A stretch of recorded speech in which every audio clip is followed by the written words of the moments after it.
আসসালামু আলাইকুম ওরহমতুল্লাহি ওয়াবারাকাতুহ।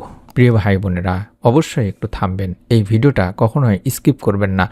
যে আল্লাহ আপনাকে এই ভিডিওটি দেখাচ্ছেন এই মুহূর্তে, তিনি হয়তো এখনও আপনাকে ছাড়েননি। আপনি হয়তো ভেবে রেখেছেন আর হবে না বা আর হয় না, আমার দোয়া কবুল হবে না, আমার জীবনটা শেষ, আল্লাহ আমাকে ভুলে গেছেন, আমার দোয়া আল্লাহ তাআলা কখনোই কবুল করবেন না। কিন্তু আজ যদি আপনি এই ভিডিওটি দেখে থাকেন, তাহলে জেনে রাখুন রব্বুল আলামিন আল্লাহ তাআলা আপনাকে এখনও ভুলে যাননি। রব্বুল আলামিন আপনাকে অবশ্যই মাফ করে দেবেন যদি আপনি এই আমলটি বা এই নিয়ম মেনে চলতে পারেন। প্রিয় মুসলিম ভাই বোন, আজ অনেক মানুষ ভিতরে ভেঙে পড়েছে। কারো সংসারে শান্তি নেই, কারো চাকরি নেই, কারো ঋণ পাহাড় সম, আবার কারো নেক সন্তান প্রয়োজন বা সন্তানই নেই, আবার কারো দোয়া বছরের পর বছর কবুল হয়নি। মানুষের সামনে হাসেন, কিন্তু রাত হলে তিনি বালিশ ভেজা যায় চোখের পানিতে বা বালিশ ভেজে ফেলেন। আপনিও কি তাদের মধ্যে একজন? তাহলে আজকের এই আমলটি বা আজকের এই ভিডিওটি সম্পূর্ণ দেখতে থাকুন।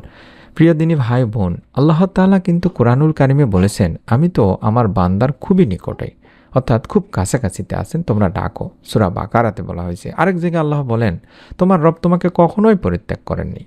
সরাসরি আল্লাহ তাআলা নিজেই বলছেন সূরা আদ-দুহাতে। আপনি যদি আজ কষ্টে থাকেন, তাহলে এটা আল্লাহর অবহেলা নয়, এটা আল্লাহর একটি পরীক্ষা হতে পারে। অনেকেই প্রশ্ন করেন, আমি এত দোয়া করি তবু কেন ফল পাই না? অনেকেই ফল পান, কেন আমার বেলায় এত দেরি হয়?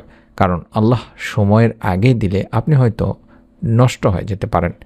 দেরি করে দিলে আপনি আল্লাহর আরও কাছে আসতে পারেন। কখনো দোয়ার বদলে আল্লাহ বড় বিপদ দূর করে দেন।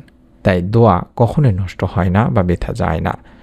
এখন আমি আপনাদেরকে এই ছোট্ট শক্তিশালী দোয়ার আমলটি করতে বলবো। অন্তত চেষ্টা করবেন শেষ রাতে বা যে কোনো নিরিবিলি সময় বা ঘুমাতে যাওয়ার আগে 11 বার অন্তত পাঠ করবেন।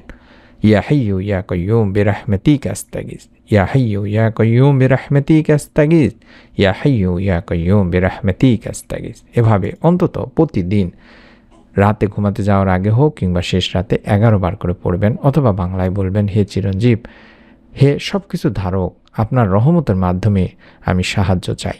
এরপর নিজের মনের যে কথাগুলো আছে সেগুলো আল্লাহ তাআলার কাছে নিজের ভাষায় বলবেন। কান্না এলে কাঁদবেন, আল্লাহ তাআলা কান্না ভালোবাসেন তিনি ভাই বোনেরা। এবং মনে রাখবেন, যে আল্লাহ আপনাকে আজ এই ভিডিওটি দেখাচ্ছেন, তিনি চান না আপনি হাল ছেড়ে দেন। হয়তো আজ না, কিন্তু কালও না, কিন্তু আল্লাহ তাআলা আপনাকে সাহায্য যে করবেনই বা সাহায্য আসবেই, এটা আপনি নিশ্চিন্ত থাকুন।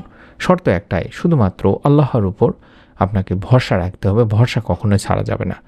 যদি এই ভিডিওটি আপনার মনে একটুও শান্তি এনে দেয় বা আপনি মনে করেন যে আল্লাহ আমাকেও মাফ করবেন, তাহলে আলহামদুলিল্লাহ অন্তত লিখে কমেন্ট করুন, যাতে করে আল্লাহর প্রশংসা একটি হয়ে যায়। ভিডিওটা শেয়ার করুন, হয়তোবা আপনার মাধ্যমে কারো জীবনে আশা ফিরতে পারে।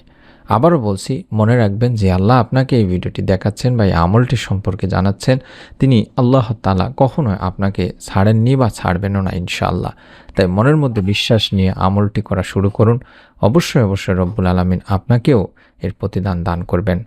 মহান রব আল্লাহ তাআলার কাছে আমরাও দোয়া করি, যারা এই সমস্ত পেরেশানির মধ্যে আছেন, দুঃখ কষ্টের মধ্যে আছেন, তাদেরকে যেন আল্লাহ তাআলা এই আমলটুকুর ওসিলায়, তাদের নিয়তের ওসিলায় তাদের সমস্ত পেরেশানি দুশ্চিন্তা দূর করে দুনিয়া আখিরাতে শান্তি দান করেন। আমিন। আল্লাহ আমাদের সবাইকে হেফাজত করুন। আমিন। আসসালামু আলাইকুম ওয়া রাহমাতুল্লাহ।